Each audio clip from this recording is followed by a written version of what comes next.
भारती आपल्याला काय घेणं देणं आहे। आणि त्याच टीव्हीवर ज्योतिबा सावित्री नावाची एक सिरियल आली होती, तिला टीआरपी नाही मिळाली म्हणून ती बंद झाली।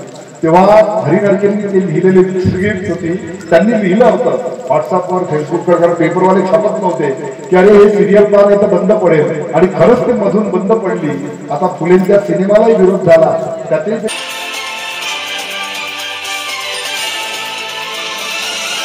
जबाबदारी दिलेली आहे।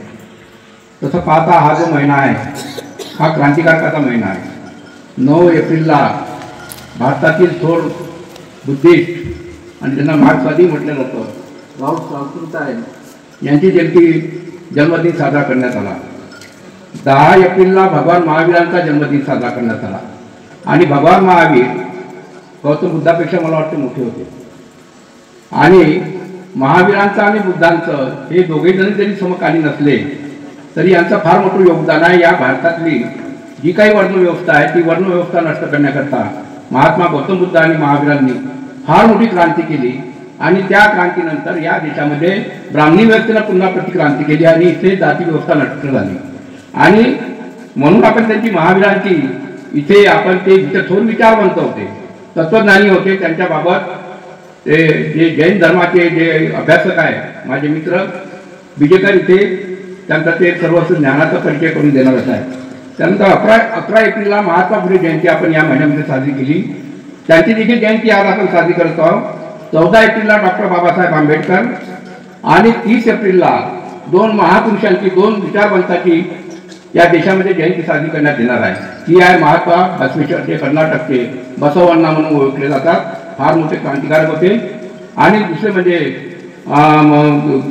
राष्ट्रसंत तुकडोजी महाराज यांची देखील जयंती 30 एप्रिलला साजरी करण्यात येत आहे। तसंच 3 जानेवारीला सावित्रीबाई फुले यांची जयंती या देशभरात साजरी झाली 3 जानेवारीला, आणि ती देखील जयंती आज आपण इथे साजरी करत आहोत। आणि याच महिन्यामध्ये महाराष्ट्रातील नव्हे तर देशातील ज्यांना खऱ्या अर्थानं शिक्षण महर्षी म्हटलं जावं असे डॉक्टर भाऊसाहेब पंजाबराव देशमुख यांचा स्मृतिदिन देखील साजरा केला गेला, आणि तो दिन देखील आज आपण इथे या सर्वांसोबत इथे साजरा करत आहोत। असा हा एक संयुक्तिक स्मृतिदिनाचा आणि जयंतीचा संयुक्तिक असा सोहळा आहे। मित्रांनो, याच्याकरता जे पाहुणे आपण इथे इन्व्हाइट केलेले आहे त्यामध्ये धर्मकीर्ती परभणीकर, धर्मकीर्ती हरिभक्त पंडित धर्मकीर्ती परभणीकर हे या कार्यक्रमाचे अध्यक्ष आहे। हे नुसते कीर्तनकार नाही आहे, हे माफुआवादी, ज्याला फुले आंबेडकर आणि मार्क्सवाद म्हणतात। माफुआ जो कॉम्रेड शरद पाटलांनी जो इथे तत्वज्ञान मांडलं की या देशामध्ये जाती अंत, वर्गीय अंत आणि स्त्री पुरुष समानता इथे प्रस्थापित व्हायला पाहिजे, त्या तत्वज्ञानातून ज्यांची जडणघडण झाली असे विचारवंत आमचे सहकारी धर्मकीर्ती परभणीकर या परिसंवादाचे अध्यक्ष आहेत। नुकताच त्यांचा एक ग्रंथ प्रकाशित झालेला आहे, त्याला कला व साहित्यातील बेदखल सौंदर्यशास्त्र। म्हणजे मला तरी वाटते की कॉम्रेड शरद पाटलांनी वाळव्याला जे साहित्य संमेलन झालेलं होतं त्या साहित्य संमेलनामध्ये अब्राह्मणी साहित्याचं सौंदर्यशास्त्र मांडलेलं होतं, आणि ते नंतर लिहून काढलेलं होतं। त्याच्यानंतर मला वाटते नितीन यांचं नाव, खरं नाव जर पाहतो नितीन सावंत आहे, परभणीचे राहणारे आहे, आणि यांनी तो फार मोठा ग्रंथ लिहिला। तो ग्रंथ देखील आता गाजत आहे, आणि त्याचं नाव आहे कला व साहित्यातील बेदखल सौंदर्य मूल्य। सौंदर्यशास्त्रावरती म्हणजे या देशामध्ये प्रस्थापितांचं सौंदर्यशास्त्र होतं, परंतु श्रमिकांचं सौंदर्यशास्त्र नव्हतं। जे सौंदर्यशास्त्र या देशामध्ये अण्णाभाऊ साठेंनी गाण्यातून मांडलं, वामनदादा कर्डकांनी आपल्या गाण्यातून मांडलं, सावित्रीबाई फुले त्या सौंदर्यशास्त्राची दखल घेतली। तर सौंदर्यशास्त्र म्हणूनच मान्यता नव्हती, आणि म्हणून या देशामध्ये सातत्यानं हा जो वैचारिक संघर्ष झाला त्याच्यामधून अब्राह्मणी साहित्याच्या सौंदर्यशास्त्राला मान्यता देण्यात आली, आणि त्या सौंदर्यशास्त्राची यानंतर तो विकास कसा करायचा त्याचं चिंतन या ग्रंथामध्ये आहे। आणि म्हणून हा ग्रंथ मी म्हणजे सावंत सरांना मी आभार मानतो की तुम्ही हे फार आमच्याकरता मौल्यवान हा ग्रंथ दिला। इथे स्टेजवर हे बिजेकर आहे, मी आहे, आम्ही सर्व जे तयार झालो ते कॉम्रेड शरद पाटलांच्या पाठीने तयार झालो। 1971 म्हणजे 1919च्या दरम्यान आमची सर्वांची मैत्री झाली, आणि पहिल्यांदा कॉम्रेड शरद पाटलांनी आनंद भिकूंचा विद्वान आनंद की महिलांना याच्यामध्ये विहारामध्ये प्रवेश दिला जात होता आणि बुद्धाचा आणि आनंद जे डिबेट झालेलं होतं, वैचारिक संघर्ष झाला होता आणि त्याच्यानंतर बुद्धाने स्त्रियांना विहारामध्ये प्रवेश दिलेला होता. त्या पुस्तकाचं, त्या ग्रंथाचं उद्घाटन म्हणते आनंद कौशल्यान यांनी केलेलं होतं. आणि मी याच्याकरता हे मानत आहो की आज जी स्टेजवर बसलेली आहे ही फार मोठी असे विद्वान, कीर्तनकार, विचारवंत आपल्याला इथे लाभलेले आहे. दुसरे आहेत म्हणते धर्मसारथी. मित्रांनो, मला नाव जेव्हा काही मित्रांनी मला सांगितलं की धर्मसारथी फार चांगले बोलतात, मी त्यांच्याकडे गेलो.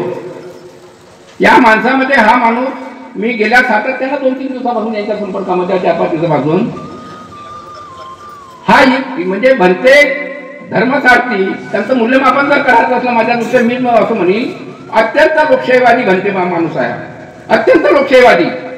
म्हणजे त्यांनी त्या दिवशी बुद्ध कसा होता का हे समजून घेताना आम्ही जे मुद्दे उपस्थित केले त्यातले काही मुद्दे देखील त्यांनी ऍक्सेप्ट केले. म्हणजे जी लोकशाही या देशामध्ये बुद्धांनी मांडली, त्या लोकशाहीचा पाया जो बुद्धांनी या देशामध्ये मांडला, त्या लोकशाहीवादीचं तत्वज्ञानाचं समर्थन करणारे असे ते भलते आहेत, ते विद्वान आहेत. मला वाटतं तुमची PhD झालेली आहेत ना, नाही का?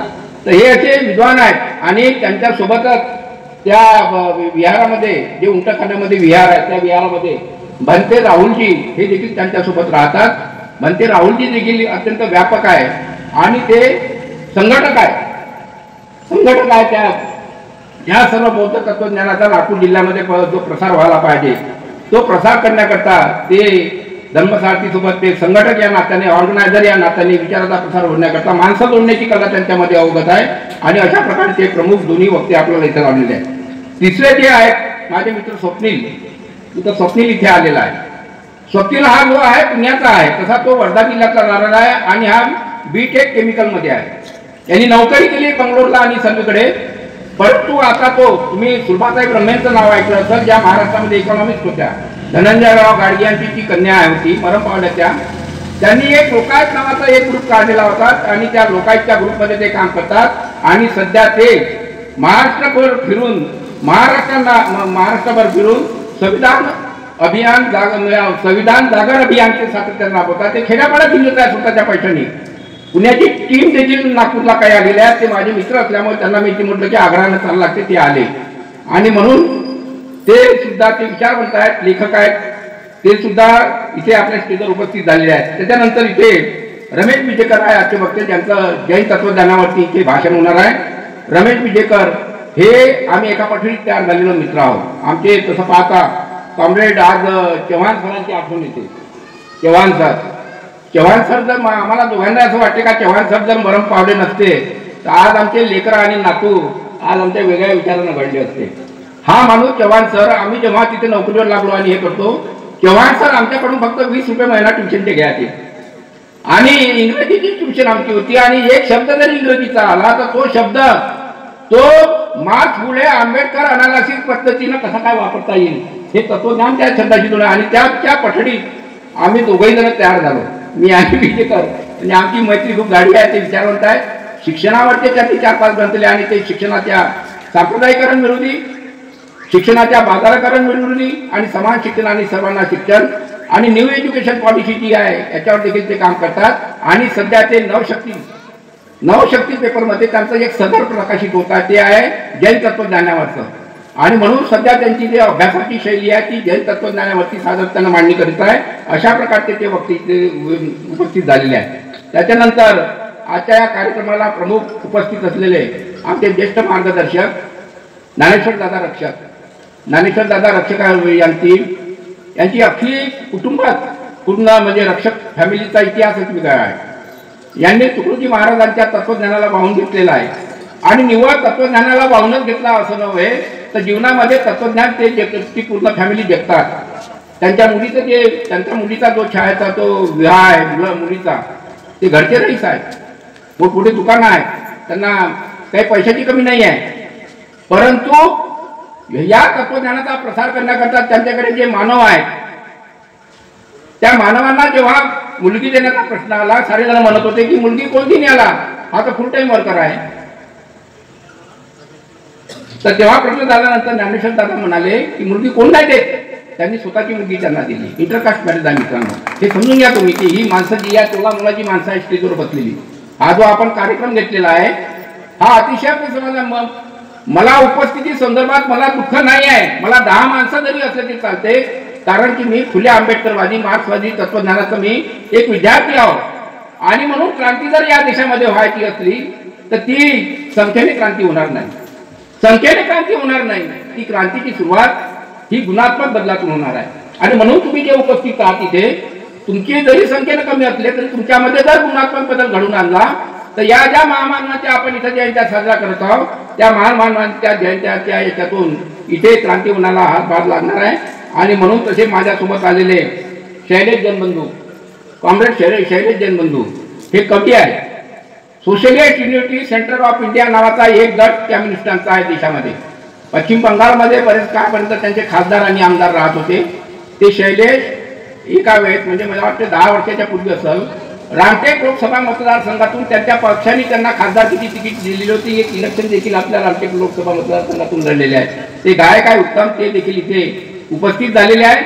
त्याबद्दल मी आपला या सर्वांचे आभार मानतो आणि आजचा या परिचयाचा कार्यक्रम संपला असं मी जाहीर करतो. त्या महामानवांच्या जयंत्या पुण्यतिथ्या स्मृती दिवस साजरे करतो, त्यांच्या प्रतिमांना हार टाकतो, पूजा करतो, पण आपल्या डोक्यात घेत नाही. पण मला या ठिकाणी उपस्थित सगळे उपासक भगवान बुद्धाच्या विचारांनी प्रभावित झालेले, बाबासाहेब आंबेडकरांनी ज्या मार्ग तुम्हाला मला दाखवला त्या मार्गाने चालण्याचा तुम्ही जो संकल्प केला आणि म्हणून तुम्ही तुमचं कुटुंब घरदार सर्व विसरून या कार्यक्रमास्थळी आले. नाहीतर आपलं आज जर तुम्ही पाहिलं तर आपला सध्या वेळ हा जो वेळ आहे हा वेळ कशाचा आहे? हा वेळ आहे सगळा टी व्ही पाहता, सारे सिरियल. आणि मग एखादी सिरियल आता सुटली असेल तर उद्या मग सुनबाईले तर विचारता येत नाही, मग शेजारीने विचारा ती कोणती का म्हणत होती हो, का झालं हो. म्हणजे आपला सगळा वेळ कुठे चालला. तर मला कधी कधी तर हसायला येतं की घरामध्ये सासू सासरे म्हणजे मुलगा सून नातू आणि सिरियल कोणती पाहते? माझ्या नवऱ्याची. मला समजलंच नाही का ती सिरियल पाहायची आपल्याला काय घेणं देणं आहे. आणि त्याच टीव्हीवर ज्योतिबा सावित्री नावाची एक सिरियल आली होती, तिला TRP नाही मिळाली म्हणून ती बंद झाली. तेव्हा हरिगडकरांनी ते लिहिलेली स्क्रिप्ट होती, त्यांनी लिहिलं होतं व्हॉट्सअपवर फेसबुकवर, कारण पेपरवाले छापत नव्हते की अरे हे सिरियल पाहणं तर बंद पडेल. आणि खरंच ते मधून बंद पडली. आता फुलेंच्या सिनेमालाही विरोध झाला. त्यापेक्षा म्हणते जी कालपर्यंत तुम्हाला मंदिरात नाही येऊ दिला, बरं झालं बाबासाहेबांनी तुमचे मंदिरच तोडून टाकले आणि तुम्हाला नवीन असा विहार दिला आणि तुम्हाला सगळ्या गोष्टी दिल्या. आता आमचा खासदार मंदिरात जाऊ शकत नाही. खासदार राहिलेला माणूस 2 वेळा आमदार होता आणि त्याला मंदिराबाहेर हाकलत असतील तर आता आमची पाळी आहे, तुमची पाळी संपली आणि आता आमच्यावर पाळी आली की आम्ही अस्पृश्य आहोत हे आता आम्हाला जाहीर करावं लागतं की आम्ही शूद्र आहोत. पण एक लक्षात ठेवा की माणूस मनाने किंवा कुठल्या विचाराने मनाने शूद्र असू शकतो, तो विचाराने शूद्र असू शकतो. तो आपल्या विचारांना बदलवलं तर तो त्याच्या देवत्व निर्माण होतं. आणि म्हणून या महापुरुषांना आठवण करायची आहे की तुमच्या मनातली मलिनता, तुमच्या मनामध्ये जे वाईट विचार आहे, तुम्ही पाहिलं असेल की आपण गुरु कुणाला करतो? आमच्याकडे म्हणतो की गुरु व्यक्तीला केला पाहिजे. काय धर्मसिद्धी महाराज आणि तुमच्या वारकरी संप्रदायात गुरु केला की गुरुशिवाय कर्मपाय नाही म्हणतात. खूप आहे. पण बाबासाहेब आंबेडकरांनी कोणाला गुरु केलं होतं?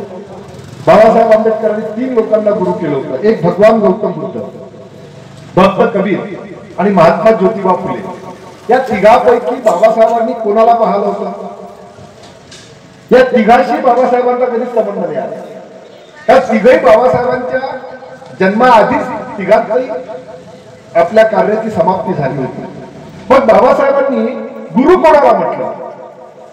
बाबासाहेबांनी भगवान बुद्धाच्या विचाराला गुरुस्थानी मानलं, भक्त कबीराच्या विचाराला गुरुस्थानी मानलं, महात्मा फुलेंच्या विचाराला गुरुस्थानी मानलं आणि त्या विचाराला घेऊन त्यांनी आपल्या जीवनामध्ये बदलाव केला. त्यांच्या जीवनाचा तुम्ही जर अभ्यास केला तर ते म्हणतात माझे वडील रात्री रामायण महाभारताच्या कथा वाचल्याशिवाय कबीराचे दोहे म्हटल्याशिवाय आम्हाला जेवायला बसू देत नव्हते. इतकी कडक शिस्त त्यांच्या वडिलांनी त्यांच्यावर लावली. कशासाठी? तर माझे पोरं संस्कारित झाले पाहिजे. ते संस्काराचे धडे. संस्कार कशाचे? तर संस्कार याचे की रामायण महाभारतातल्या कथा त्यातलं सत्य असत्य तुला शोधता आलं पाहिजे, खरं काय आणि खोटं काय तुला समजलं पाहिजे. हे बाबासाहेब जेव्हा वारंवार विचारायचे तुम्ही मला रामायण कशाला वाचायला लावलं, त्या ठिकाणी ते सगळं अन्याय दिसतो. ते म्हणाले मी त्यासाठी वाचायला. मग एक दिवस त्याला सांगते मी तुला चुपचाप वाचला वाच तुला म्हणून शेवटी जेव्हा एक दिवस बाबासाहेब मोठ्या याच्याने हिमतवाद करून विचारतात म्हणे मी तुला ते समजायला पाहिजे की या समाजामध्ये चांगलं आणि वाईट काय आहे हे शोधण्यासाठी तुला वाचन केलं पाहिजे. आणि मला मोठा अभिमानाने मला म्हणता येतं की बाबासाहेबांची लेख आणि बाबासाहेबांचा पोरगा हा वाचतो आणि पुस्तक विकत घेऊन वाचतो ही सगळ्यात मोठी क्रांती आहे. तर सगळ्यात मोठी क्रांती आहे की तुम्ही जोपर्यंत वाचणार नाही तोपर्यंत तुमचं मस्तक बनणार नाही. आमचं मस्तक कुठपर्यंत आम्ही गोपालकाला खाण्यापुरतं मर्यादित आहोत. आम्ही काला खाल्णार की आम्हाला वाटते आमच्या 2-4 पिढ्या उद्धार झाला, आमची माई खाऊन मेली, आमची आजी खाऊन मेली आणि आम्ही सुद्धा त्या आता गर्दी आज सगळे म्हणून आले की ते सगळे गर्दी का नाही तर म्हटलं काही नाही महाप्रसाद ठेवा गर्दीच गर्दी होती आणि सगळे पॉलिटिकल लोक येतात कारण गर्दीची हौस त्यांना राहते. पण गर्दी जीवनाचं भलं कशात आहे हे शोधण्यासाठी तुम्ही इथे आल्या की मला जे जीवन मिळालं ते कोणामुळे मिळालं काय मिळालं हे महत्वाचं नाही आहे, पण मला जे मानवी जीवन मिळालं त्या मानवी जीवनामध्ये पहिल्यांदा मी माझ्या स्वतःचा उद्धार करेन, पहिल्यांदा मी माझ्या स्वतःचा उद्धार करेन आणि मग माझ्या सभोवताल परिवाराचा आणि सभोवतालच्या लोकांचा उद्धार करेन. आपण आपलं पाहणं सोडून देतो आणि आपण लोकांच्या घरात जाऊन डोकावून पाहत असतो, आपण लोकांच्या लोकांच्याकडे जाऊन पाहत असतो. आपलं पहिले मन स्वच्छ करा. आणि म्हणून तुकडोजी महाराज म्हणतात अपने आत्म के चिंतन में हरदम जागरूक रहना है, ओहम सोहम श्वास से अपने अंतरदृष्टीने रखना है. आम्हाला कशासाठी बाबासाहेबांची आठवण करायची आहे, कशासाठी महावीरांची आठवण करायची आहे, कशासाठी भगवान बुद्धाची आठवण करायची आहे, तुकडोजी गाडगे बाबांची आठवण कशासाठी करायची आहे तर आपल्या अंतर्मनातली मलिनता दूर करायची आहे. कारण अंतर्मन घाण आहे आणि म्हणून आपण एकमेकाकडे द्वेषाने पाहतो. हा बुद्धाचा आहे, हा हिंदूचा आहे, हा जैनाचा आहे, हा ख्रिश्चनाचा आहे, कोणीच कोणाचे नाही. तुम्ही पहिल्यांदा माणूस आहात. कारण तुकडोजी महाराजांनी सांगितलं तुम्ही पहा बाबासाहेबांच्या पूर्ण संविधानावर बाबासाहेबांचा जर कशाचा प्रभाव असेल तर तो संत साहित्याचा आहे, संत विचाराचा आहे. पूर्ण वारकरी जी परंपरा आहे ही मानवी मूल्यासाठी घडली, या माणसांना सन्मानाने जगता यावं म्हणून लढली. तुकडोजी महाराज म्हणतात मानवता ही पंथ मेरा, इंसानियत पक्ष मेरा, सबकी भलाई धर्म मेरा, दुविधा हटाना वर्म मेरा, एक जात बनाना कर्म मेरा, सब साथ चलाना मर्म मेरा, नीच ऊंच हटाना गर्व मेरा और गिरते को उठाना स्वर्ग मेरा. भारतीय संविधानाचा पूर्ण पाया या 10-12 ओळीमध्ये तुकडोजी महाराजांनी मांडला. हीच गोष्ट बाबासाहेब आंबेडकरांनी बुद्धाच्या तत्वज्ञानातून उचलली, कबीराच्या तत्वज्ञानातून उचलली, महात्मा फुलेंच्या तत्वज्ञानातून उचलली आणि त्याला संविधानाचं स्वरूप देऊन या भारताच्या संविधानाला संत परंपरेची मजबूत मांडणी त्यांनी आपल्या संविधानातून केली. म्हणून आज आम्हाला इथे बोलण्याचा उजागरी आहे, सन्मानाला उभा राहून आम्ही बोलू शकतो. याला मला या ठिकाणी आनंद याच्यासाठी झाला की तुम्ही सगळ्या उपासिका या ठिकाणी आणि आमचे बौद्ध बांधव मोठ्या प्रमाणात आम्ही सगळे या ठिकाणी वेगवेगळ्या लोकांना आले पाहिजे होते. जिजूभाऊंनी प्रयत्न केला असेल पण या ठिकाणी आमचं मन एकमेकाला मानायला तयार नाही. बाबासाहेबांची जयंती आहे का आम्ही वाटून घेतली, तुकडोजी महाराजांचं आहे का आम्ही वाटून घेतलं, वाटून माणसाने माणसाला वाटलं. विचारांनी वाटले असते तर बरं झालं असतं, विचारांनी वाटले गेले. कारण तुम्ही महापुरुषांना डोक्यावर घेतलं. ज्या दिवशी महापुरुषांना तुम्ही डोक्यात घ्याल त्या दिवशी क्रांती केल्याशिवाय होणार नाही. आणि ती क्रांती हो ही सगळी खटापट कशासाठी आहे तर उद्याच्या माझ्या मुलांचं जीवन काय, उद्याच्या. कारण तुकडोजी महाराज जेव्हा जपानमध्ये 1955 मध्ये गेले होते, एक अशिक्षित 4 वर्ग पूर्ण न शिकलेला, मराठी 4 वर्ग पूर्ण न शिकलेला हा व्यक्ती जपानमध्ये पंडित जवाहरलाल नेहरू पहिल्या प्रधानमंत्र्यांनी विश्वधर्म परिषदेमध्ये त्यांना पाठवलं. त्या ठिकाणी अजून काही लोक त्यांच्यासोबत भारतातून गेले होते. त्या ठिकाणी एक ठराव मांडला गेला भारताकडून की विश्वामध्ये शांती प्रस्थापित भगवान बुद्धाच्या पंचशिलाने होऊ शकते. तिथे मोठा वाद झाला. त्या वादामध्ये इतकी जबरदस्त संघर्ष वाढला कारण बाकीच्या धर्माचे आणि बाकीच्या देशाचे लोक त्या ठिकाणी होते. त्यांना वाटत होतं की भारताचा हा सन्मान वाढेल म्हणून तो विरोध सुरू झाला. जेव्हा त्या सभेच्या अध्यक्षांनी तुकडोजी महाराजांकडे बोट दाखवलं की भारतातून आलेले व्यक्ती हे या ठिकाणी भगवान बुद्धाच्या पंचशिलावर बोलतील आणि बाबा तुकडोजी महाराजांनी भगवान बुद्धाच्या एका पंचशिलाचा एका शिलावर त्यांनी जे आपलं विचार मांडले तर सगळ्या सभागृहांनी एकमताने तो ठराव पास केला. महाराज म्हणतात इतनी टाली बज रही थी, इतनी टाली बज रही थी, मेरा भाषण समाप्त होना था और लोग कहते थे आप बैठो मत, और बताओ और बताओ और कहो.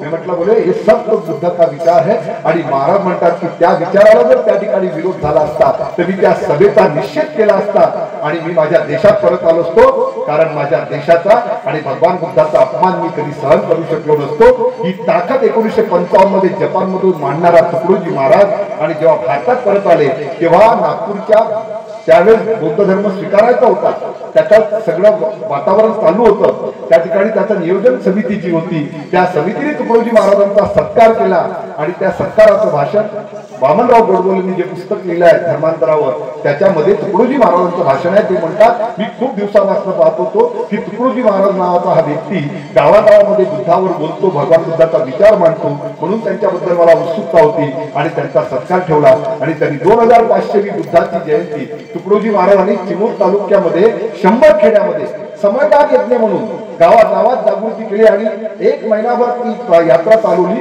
आणि त्याचा समारोप चिमूरला 2500वी बुद्धाच्या जयंतीच्या दिवशी केली. त्याचं कारण आहे ही पूर्ण संत परंपरा वारकरी असो, आपली मानुबा पंथाची असो, इकडे वीरशैवाची जे आता त्यांचं हे बसवेश्वर, या सगळ्यांनी बुद्धाच्या तत्वज्ञानाला समोर नेत गेले. कदाचित ते नाव हे करत नसतील, शब्द बदलले असतील, पण हे सगळ्या संतांचा विचार हा बुद्धाच्या तत्वज्ञानाचा विचार आहे, बुद्धाच्या विचार शांतीचा विचार आहे. आणि म्हणून तुकडोजी महाराज म्हणतात हातीने घेता तलवार बुद्ध राज्य करी जगावर, याचे कारण एकच प्रचार प्रभावशाली. आणि तुम्ही आम्ही सगळे क्रांती करायला खूप गर्दीची गरज नसते, गर्दी हरदम मूर्खो की होती.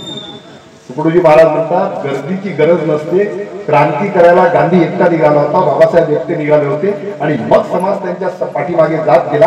बाबासाहेब जेव्हा पहिल्यांदा विचार मांडायला गेले तेव्हा त्यांच्या पाठीमागे समाज नव्हता आणि समाजाकडे पाहून ते बोलत बसले नाही. कारण तुकारामांनी सांगितलं सत्य असत्य असे मन केले ग्वाही मानिले नाही बहुमता.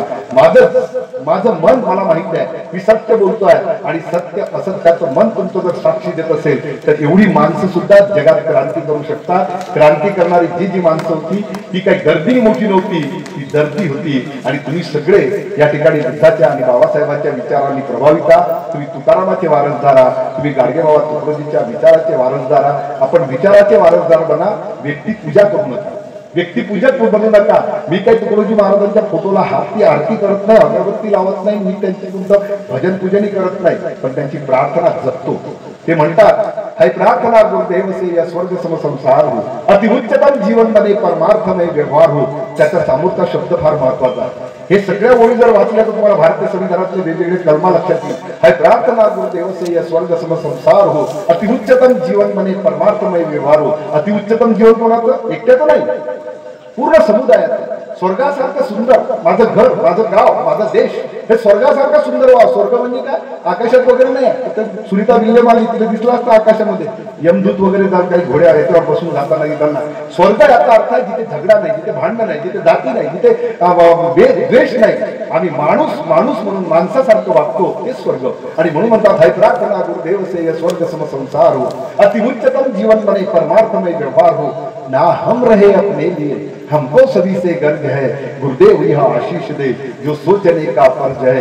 ही महाराजांची अपेक्षा होती. आणि पुन्हा त्यांनी म्हटलंय, ते असं म्हणतात ना हम रहे अपने लिए, हमको सभी से गर्व है. आणि त्यांनी पुन्हा म्हटलंय की आम्ही खूप बोलू नये, आम्हाला कोणत्याही अन्यायाची चीड आली पाहिजे.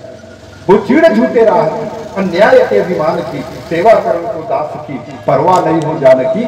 ही तुकडोजी महाराजांच्या विचाराची भूमिका भारतीय संविधानातल्या कलमांशी तंतोतंत जोडते. म्हणजे आता अर्थ महापुरुषांनी या सगळ्या विचारांचा माणुसकीचा मानवतेचा ठेवा तुमच्या माझ्यापर्यंत दिला आहे. तुम्ही आम्ही सुद्धा, मी आता एवढंच बोलेन की आम्ही कुठल्याही चमत्कारावर विश्वास ठेवू नये, कारण आम्ही तर वेडे आहोत. आम्ही 1 लोटा जलमध्ये सगळ्या समस्याचा हल ढूंढायला लागलो आणि कुठे जाऊन बेलपत्रीला शहद लावलं, त्याने चिपकवलं तर आमचे पुढे पास होतात असे आम्हाला सांगितलं जाते. आमच्या आया बहिणी आता आम्ही आमच्या घरामधून पाहतो हे सगळं घडतं. पण तुम्ही सुद्धा कुठल्या तरी विठ्ठू बाबाच्या नाव घ्या, त्यांचं काय ते करायचं, पण नवस दिवसाच्या भानगडीत तुम्ही पडू नका. कारण तुकारामांनी सांगितलं नवसा कन्या पुत्रे होती, का करावी लागत होती? 700 वर्ष आधी हा महात्मा सांगून गेला, त्याला विज्ञानवाद समजत होता. आणि तुम्ही सावित्रीच्या लेखी, विज्ञानवाद जर तुम्हाला समजत नसेल तर आम्ही सावित्रीच्या खरं लेखी आहोत. भीमाची आम्ही खरी अर्थानं भीमाची वाघीण बनण्याची ताकद आमच्यात आहे का, आम्ही तुकडोजी गाडगेबाबाचे वारसदार होऊ शकतो का, याचं चिंतन करणे म्हणजे या महापुरुषांचा जयंती उत्सव साजरे करणे. एवढं बोलतो, माझ्या वाणीला विराम देतो. जय भीम, नमो बुद्धाय, जय गुरु. नमस्कार दोस्तों, हमारे न्यूज चैनल न्यूज इंडिया को लाइक कीजिए, शेयर कीजिए, अनसब्सक्राइब कीजिए. हम मिलेंगे फिर. धन्यवाद.